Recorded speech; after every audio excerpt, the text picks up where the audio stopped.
This is the Brew World Order Podcast. Welcome to the Brew World Order Podcast. My name is Mike Curtin. If you haven't subscribed yet, oh, come on now. You're just looking silly. This is episode number 53, and in this episode I sit down with David Holm of Apex Brewery located in Monroe, New York. David tells me what made him decide to open a brewery, why he chose the location he did, and he tells me his gateway beer into the craft beer world, which was Sierra Nevada Pale Ale. I'm not sure what my first craft beer was, but I remember sending my friends out to the store to come back with something just a little bit different than a Budweiser or a Coors Light 40. Maybe I just always had a stronger taste of life. It makes me wonder why people call me a picky asshole to this day. Or maybe not so shocking. Oh well, either way, I'm going to go be a beer snob now and have a really tasty beer.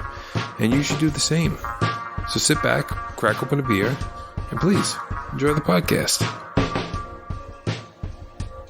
David Holm grew up in Orange County in upstate New York. He attended college at Cortland before deciding that college just wasn't for him. He had worked in the restaurant industry for 10 years before making his way into the IT field, where he began a 23-year technology career, which included marketing, advertising, and professional sports. During his downtime, he took up a new hobby, homebrewing. As time went by, this hobby of David slowly turned into a passion. He continued to perfect his craft over the years, until some of his friends started to take notice of how amazing his homebrewed beers really were. After 17 years of homebrewing, David decided that his beers were good enough to sell to the public. And with that, he drew up a plan and raised the money needed to open his own place. And in October of 2020, he opened his doors to the public as Apex Brewery, located in Monroe, New York. And David Holm is here with me today. David, how's it going? It's going great. I'm getting ready to get up nice and early tomorrow and head out to Denver for the Craft Brewers Conference. Ah, beautiful. Sounds like a great time to me. Mm-hmm. So what was that aha moment for you, that spark that made you say, I'm going to open my own brewery? I would say when I had some folks that I knew that worked at other breweries coming by my house and drinking beer and saying, this is actually really good, and then proceeding to drink that beer, repeatedly, right. And come back and ask for it again. Gotcha. So from the moment that you decided to open a brewery to the moment you actually opened the doors, what do you think was the most difficult part for you? So for me, a lot of it is understanding the concept of having what we call in some other industries a minimal viable product versus the full vision of things. Okay. So for me, it was really hard to kind of open the doors without having to be super complete. Right. But, you reach a point where you just have to stop spending money. Yeah, absolutely. Yeah. Absolutely. And you opened in October of 2019. 2020, actually. October. Right in the middle of a pandemic. Yeah. Super awesome. Right. And how was dealing with that while dealing with the whole COVID shutdowns and everything? How did you go about doing that? I mean, we were fortunate in that we weren't fully shut down when we opened our doors. So we were brewing beer, and because of where we were located in the state of New York, we were allowed to be open with a 50% capacity at the time. So that was great. Combined with the local municipality, Village of Monroe, basically offered up the temporary outdoor seating for free this year and last year. And basically it got rid of the actual application fee for that. So we just, we sent in an application to the temporary alterations at the SLA, and we're able to open up a fairly big outdoor space, which was nice as well.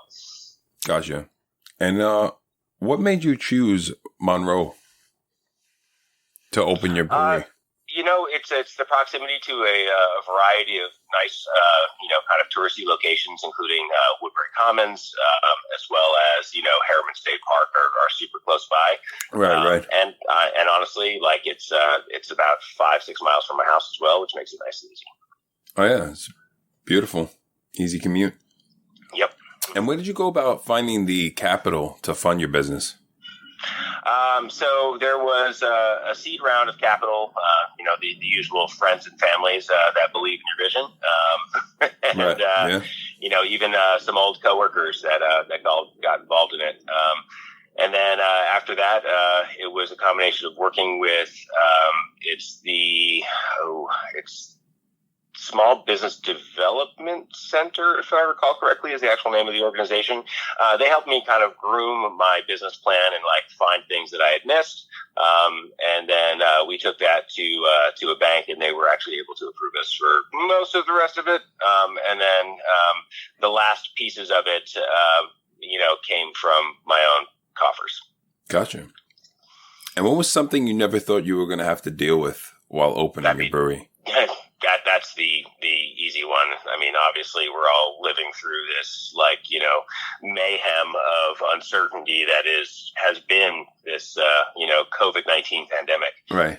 That was not something I ever saw happening, and was definitely difficult, but also in some ways not terrible for us. Gotcha.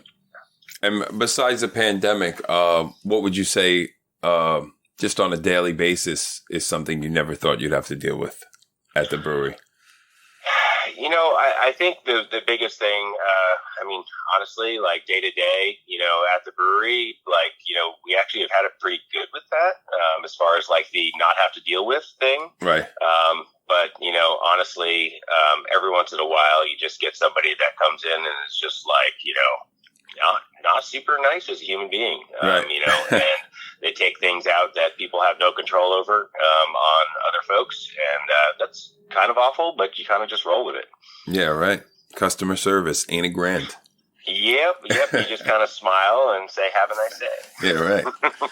So, what qualities do you possess that make you a good business owner?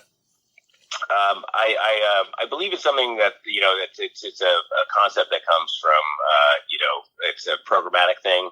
I come from technology originally. And in technology, we do something called iteration, where you start with something and you iterate upon that to, kind of meet towards an end goal, or to, find out what's different. Or, as they say in Philly, F around and find out, right? Yeah, right. Exactly. So, who do you think's inspired you the most in the beer industry? I mean, there's so many folks out there. I would say, honestly, locally, just from a bevy of styles and doing it well across a lot of the different style guides. I would say, honestly, Nikki and Dan over at Rushing Duck. Okay. They kind of really boots to the ground, just are kind of killing it all the time on all the different styles that they do. From a larger perspective, a larger window. Yeah, sure. Every time I go to Cape May, they've made a huge change and done something new and different. And they're super nice folks. Awesome. And how do you define success? And was there a moment for you that hit you that kind of made you believe that things were going in the right direction for your business? For me, it's having a really nice, diverse group of regulars that come in. Right. It's people that, come from all walks of life, all ethnicities, all genders, and making sure that all of those people feel welcome and warm and enjoy the beer that they're having. Yeah, absolutely. What strategies do you have for marketing your business? It's funny because that's something that, coming from digital advertising is something that I probably could be doing a little bit better at right now. And I'm going to spend a little bit of time while I'm not working, 2 jobs this week to maybe do a little bit of finessing on. So for us right now, I think it's, we really need to drive awareness of the local business. The things that we've seen success with, which is really random and not what I expected at all, is honestly the local community newspaper. Right. Didn't see that coming. We got some press in the local newspaper this week, and like all of these people just showed up out of nowhere. Like, oh, we didn't even know you were there. Right. Yeah. It's amazing how something like that can change. Right. And it's not what I expected at all. Yeah. So, I mean, you just mentioned you working 2 jobs. How important is a mental break from everything, and what does that look like for you? Honestly, it's really important, and I try to take them when I can. I think this year I went away for my anniversary, and like just delegated a whole list of tasks to my guys, and like they were super rock solid about it and got it all done. Right. And I went to Cape May and just like hung out at the beach, with awesome. my wife, which was lovely. Yeah. Sounds pretty awesome. So this is probably my favorite question, because I love to hear the response. What was your gateway beer into the craft beer world? I can tell you that in a second. And it's funny because I can remember this moment. I was at Small's Jazz Club in New York City with my brother, and he walked up to me and he's like, yo, you got to try this beer. I was like, I don't really like beer. He's like, you got to try this beer. He handed me a Sierra Nevada Pale Ale. And, it was like one of these like light bulb moments where you're like, oh, beer doesn't have to suck. Right. Yeah, man. Yeah. Let me tell you, you're not the first person to tell me that. I've had many guests tell me that was their first beer. That was their first craft beer into the craft beer world that like blew them away. Like, holy crap, what is this? And it's wild going back to it now. And I wonder if part of the reason it's weird going back to it now, especially on the East Coast, is because that beer doesn't move as much as some of the other beers now. Right. But like it's this funny thing to go back to now and like get those same tastes, but like have the kind of counter, like the juxtaposition of like the hazy and New England IPAs against it, and go, that's totally different than how I remember it. Yeah. Right. So, I know you haven't owned a brewery for 5 years, but what do you think has been the biggest change in the industry in the last 5 years, in your opinion? I mean, honestly, I'm let's see.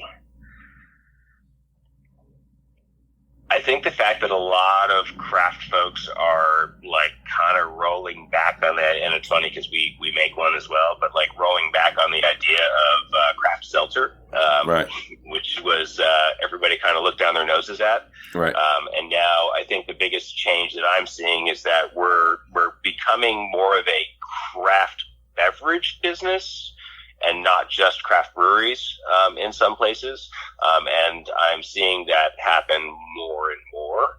And I don't think that that's necessarily a bad thing.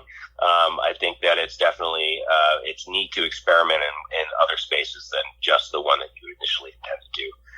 Which kind of like makes me think of like, a kind of concept that comes out of the book by Sam from Dogfish is basically like, your customers are going to tell you what's right. You're not necessarily going to know what that is. Of course. Yeah, I mean, I've interviewed numerous people. One does kombucha, and obviously everybody does a seltzer, but some have done a ginger beer. So yeah, it's kind of like you said, a craft beverage. It's just everybody wants to try something different nowadays. It's not like the same. Like, I don't want to taste the same thing over and over and over again. They want to like excite their taste buds, so to speak. Yeah, you want to still have that same aha moment like I did in the basement of Smalls. Right. Exactly. So, you've homebrewed, like you said, for coming on 19 years now. Yep. What's one homebrew tip that you'd want to pass on to someone? One homebrew tip? Yes. Honestly, like, there's two sides to it. One is, like, just stop doing extract as soon as you can. The second one is really dial in your temperature control. It will change your life. Yes. And what do you think's next for your brewery? What does the future look like for Apex? We're starting to talk about kind of how we can make our outdoor space a little bit more permanent and a little bit nicer. That's kind of what we're working towards right now. And we have a couple of different concepts that we're kind of rolling around in our heads trying to decide what the right one is. Right. And then honestly is the next big one is moving my glyculture outside. Gotcha. Yeah. Very cool. Yeah, I'm actually I might make a trip up there not too long from now to go hiking. So you may see me there soon. Very cool. Well, this weekend I'll be in Denver, so if you're by next weekend or so, I'll be around. Yeah, it'll definitely be the end of this month. So I'll definitely be swinging by to check the place out. And if somebody came to you and they asked you for advice on opening their own brewery, what would you tell them?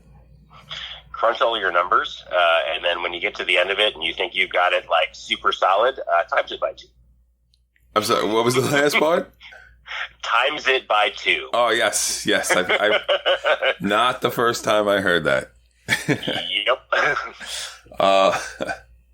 And do you have that funny story for us about the name of your brewery? Yeah. And it's kind of like one of these things. It's we started with the name Pivot Brewery, and the name was my wife and I met. We met playing roller derby, right? So like the pivot is a position in roller derby. So we were like, oh, cool, this is really great. And we were literally just getting ready to like go through the whole funding round. And we got a nicely worded email from a gentleman in Lexington, Kentucky saying, hey, I'm the trademark owner of this, having trademarked it like a month before. And I had been kind of operating under this name and kind of moving towards getting open and for, 5 years in planning. Right. Just kind of trying to get everything together.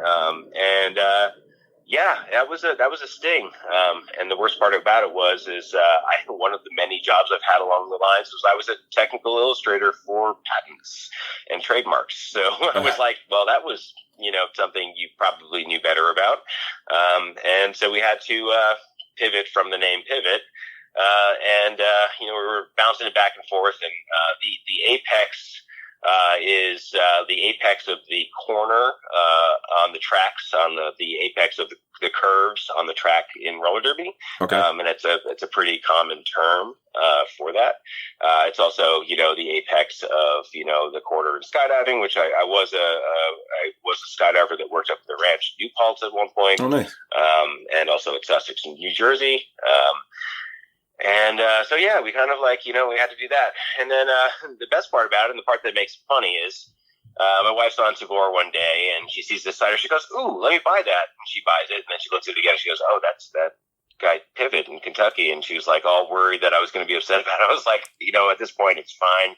Mm. It's we have our new name. Everything's cool. And the guy's cider is remarkable, honestly. Awesome. He makes great cider, and it's she's super excited that the guy shipped you because she keeps buying it. Gotcha. Awesome, man. Yeah, well, actually, you mentioned skydiving in Sussex, New Jersey. I'm actually going next week to that same spot as for my first time, and I'm a little worried, but I think I'll be all right. My biggest recommendation there is listen to your instructor. And have a good time. I did just under 1,300 skydives over my career in skydiving. Awesome. Yeah, it's definitely a beautiful moment, and it shows you to live in the moment. Right, adrenaline junkie, I believe. I'm starting to see that. I'm starting to see that, Dave. So I have a little segment called Quick Fire 5. 5 quick questions, beer related. Ready? Yep. Somebody walks into your brewery. One of the beers you'd recommend they try. It just went off. In my brewery, Derby Booty would be one of my favorites personally that I always recommend. And what is that? It is an 8.3% stout. Interesting. I might be trying that when I stop by. It's off. It just went off this weekend, which is kind of sad. Oh, it just went off. I got to get back from CBC and brew like 5 batches of beer. It's kind of wild. Yeah, please make that one of them. Sounds delicious. If you can collaborate with any other brewery on a beer, who would it be? I'm actually trying to plan that out for this winter right now, and it's kind of a funny, weird little thing. There's this tiny little brewery in Aruba, and we've been talking about like maybe doing something for a few years now. So if the world doesn't shut down over the winter, my plan is to try to like maybe get down there and do a brew with him in paradise. I've been to Aruba twice. I didn't know there was a brewery. What's the name of the brewery? It's called Fireson, and it's like right up in Palm Beach. Tiny little thing. Awesome. I did not know that. Next time I go, I will be searching for that. Favorite style of beer? That's kind of a tough one because I toggle. But generally speaking, I tend to go towards stouts. Okay. But then lately, like my go-to, and this is going to be kind of like the exact opposite, is going to be like super, super clean, like Czech or Belgian style pilsners. Gotcha. Okay. Barrel aged, Imperial, or both? I mean, both. Both. Okay. Same. You have one keg of beer to hold you over for a 2-week quarantine. What beer are you choosing? So, honestly, Maudit from Unibrow. All right. Well, Dave, that's all I have for you, man. Awesome. That's awesome, man. Thank you very much. I appreciate it. I'm Mike Curtin for the Brew World Order podcast, here with Dave Holm from Apex Brewing in Monroe, New York. Thanks, man. You bet. Hey, guys. Thank you so much for listening to the podcast interview with David Holmes of Apex Brewing in Monroe, New York. Whether you're passing through, you live in the area, or just visiting a friend nearby, you should definitely check him out. Also, give him a follow on social media while you're at it. Every other Sunday, I'll be releasing a new episode, so subscribe, and you'll never miss one. Also, give us a follow on social media for updates on the podcast. I'm Mike Curtin for the Brew World Order podcast. You stay safe out there.